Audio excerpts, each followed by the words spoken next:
C'est l'heure de la chronique internationale de Mathieu Jolivet. Faut-il geler la ligne de front ou céder encore du territoire à Vladimir Poutine? Cette question est au cœur des discussions, Mathieu, entre les émissaires diplomatiques réunis à Berlin. Derrière ces tractations se joue aussi une bataille pour préserver ou mettre la main sur des sites industriels stratégiques. Oui, sur place en Ukraine, Vladimir Poutine pratique une politique de terre brûlée industrielle. Dans les territoires occupés, la plupart des usines sont désossées ou tournent au ralenti. Par exemple, à Pokrovsk, où la situation est confuse, il y a la plus grande mine de charbon à coke du pays. Elle appartient au géant ukrainien Metinvest. Avant la guerre, cette mine de Pokrovsk était à l'origine de 40% des exportations d'acier de l'Ukraine.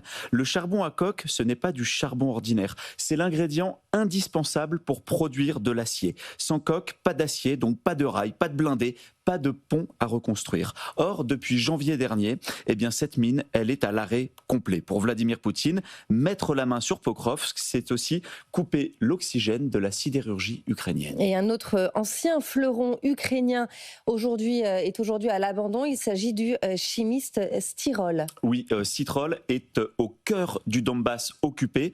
Avant la guerre, il occupait 4500 personnes et produisait jusqu'à 1,5 million de tonnes d'ammoniac par an.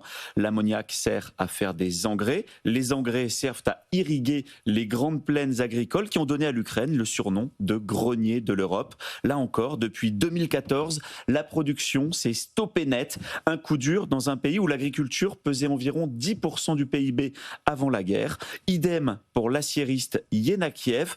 Avant la guerre, il produisait plus de 3 millions de tonnes d'acier par an et employait 5000 salariés. Désormais, il ne tourne plus qu'à 10 ou 15% seulement de ses capacités. Donc on voit bien comment dans le Donbass occupé, Vladimir Poutine assèche des sites industriels qui étaient occupés ou bien les intègre eux-mêmes à son énorme complexe militaro-industriel, Rostec, qu'il a lui-même créé en 2007 pour réarmer la Russie. Et Rostec, vous en aviez parlé dans une précédente chronique que vous pouvez retrouver sur notre site internet. Côté ukrainien, Mathieu, on cherche évidemment à protéger les sites industriels. Oui, à 200 km au sud de Kiev, un autre fleuron ukrainien à protéger, c'est le chimiste Cherkazy Azot. C'est un géant de l'engrais ukrainien, capable de produire près d'1 million de tonnes d'ammoniac par an et plus de 500 000 tonnes d'engrais en seulement un semestre. L'usine reste le premier producteur d'engrais du pays, malgré les frappes de drones, mais aussi les coupures d'électricité.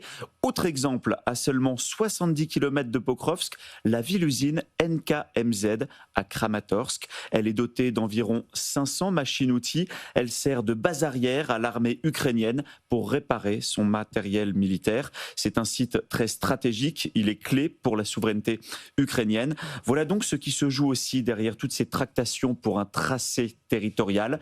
Pour Zelensky, garder la main sur tous ces sites, tous ces outils industriels permet de continuer à faire la guerre aujourd'hui, mais aussi de reconstruire son économie de demain.